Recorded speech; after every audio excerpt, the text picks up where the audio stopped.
Major Dhyanchand Hitler के सामने Germany को हराया पर तिरंगा न देख रो पड़े थे ध्यानचंद, जाने देशभक्ति की कहानी। भारत स्वर्ण पदक जरूर जीता था, लेकिन राष्ट्रीय ध्वज लहराता न देख दद्दा का मन अंदर ही अंदर दुखी था। हिटलर ने पदक विजेताओं को पार्टी दी थी, लेकिन दद्दा उसमें नहीं गए। भारत ने ओलंपिक में हॉकी के 8 स्वर्ण पदक जीते, लेकिन 1936 के बर्लिन ओलंपिक का स्वर्ण कुछ ज्यादा ही खास है। 1936 में 15 अगस्त के ही दिन भारत ने तानाशाह हिटलर के सामने दद्दा ध्यानचंद की अगुवाई में जर्मनी को 8-1 से हराकर स्वर्ण पदक जीता था। भारत स्वर्ण पदक जरूर जीता था, लेकिन राष्ट्रीय ध्वज लहराता न देख दद्दा का मन अंदर ही अंदर दुखी था। हिटलर ने पदक विजेताओं को पार्टी दी थी, लेकिन दद्दा उसमें नहीं गए। वह खेल गांव में ही बैठ गए। उनकी आंखों में आंसू थे।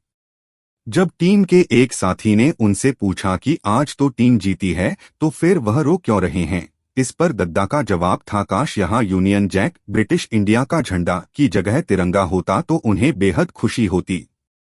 ब्रिटिश इंडिया का झंडा देखकर रो रहे थे।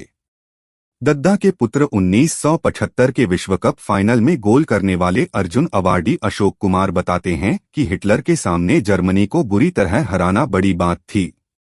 जर्मनी को जीत का दावेदार माना जा रहा था, लेकिन दद्दा की टीम ने ऐसा नहीं होने दिया। अशोक के मुताबिक दद्दा हिटलर की पार्टी में नहीं गए और खेल गांव में जहां सभी देशों के झंडे लगे होते हैं, वहां जाकर बैठ गए। वहीं वह बार बार ब्रिटिश इंडिया के झंडे को देखकर रो रहे थे। जब टीम के साथियों ने उनसे रोने का कारण पूछा, तब उन्होंने बताया कि उन्होंने यह स्वर्ण अपने देश के लिए जीता है, लेकिन झंडा ब्रिटिश इंडिया का ऊंचा है। काश यहां तिरंगा होता।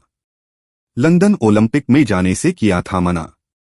अशोक बताते हैं कि देश के आजाद होने के बाद जब भारतीय टीम को लंदन ओलंपिक में खेलने के लिए जाना था, तब दद्दा की उम्र 43 वर्ष हो चुकी थी। बावजूद इसके उनसे टीम में खेलने के लिए पूछा गया, लेकिन दद्दा ने कहा कि अब युवाओं को मौका दिया जाना चाहिए। उन्होंने लंदन ओलंपिक में खेलने से इनकार कर दिया था।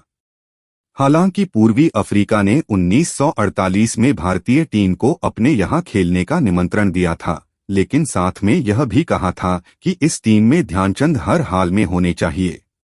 तब दद्दा इस दौरे पर गए और 43 की उम्र में भी उन्होंने उस दौरे में 52 गोल किए।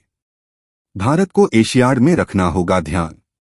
अशोक कुमार का कहना है कि भारत ने एशियाई चैंपियंस ट्रॉफी जरूरी जीती है, लेकिन उसे यह जीत मलेशिया से काफी संघर्ष के बाद मिली है।